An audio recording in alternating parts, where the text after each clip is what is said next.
Hello everyone, আসসালামু আলাইকুম। সকাল সকাল একটা ব্লগ আনলাম। আর আমার হাতে এখন যেটা দেখতে পাচ্তেছেন, এটা অনেক পুরনো একটি সাংস্কৃতিক খাবার বলতে পারেন, বা সুন্নতি খাবারও বলতে পারেন। অনেক আগে শুনেছি নবী রাসূলগণ হচ্ছে রাতে সবার আগে গরম দুধের মধ্যে হচ্ছে খেজুর ভিজিয়ে রাখতেন এবং সেটা সকালে উঠে খেতেন। এটারও একটা নাম আছে, বাট অফিসিয়ালি কোনো নাম নেই, এই জন্য আমি বলতে পারলাম না। সো এটা আমি খেয়ে এখন রিভিউ দিব এটা কেমন খেতে। আর এটার কিন্তু অনেক উপকারিতা, চোখের দৃষ্টিশক্তি বাড়ায়, তারপর হচ্ছে হার্টের জন্য উপকারী, হাড় মজবুত করে, আরও অনেক কিছুই। সো এটা এখন খেয়ে রিভিউ দেওয়া যাক, ওকে? তো এটা খেতে হলে আমাকে বসতে হবে, আমি যেহেতু ছাদে আছি, একপাশে বসে এটা রিভিউ দিই, ওকে?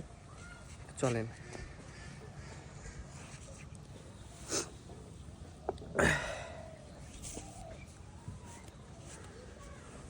সো এটা দেখতে অনেকটা এরকম, দেখেন নিচে অনেক খেজুর আছে,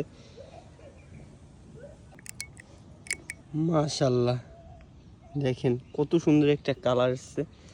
এবার এইবার এইটা রিভিউ দেওয়া যাক। বিসমিল্লাহ।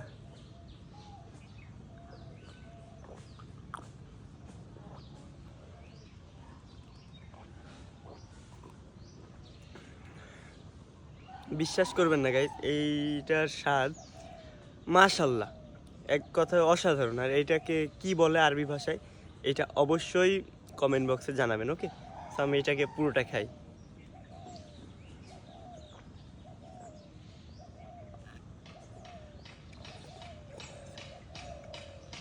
অসাম। এটার রেটিং যদি আপনি 10 আউট অফ কত চান, এটা 10 আউট অফ 100, 100 ক্রস। মানে এত টেস্ট এটার, দেখতে হবে না আমাদের নবী রাসূল সাল্লাল্লাহু আলাইহি সাল্লাম এগুলো খেতেন।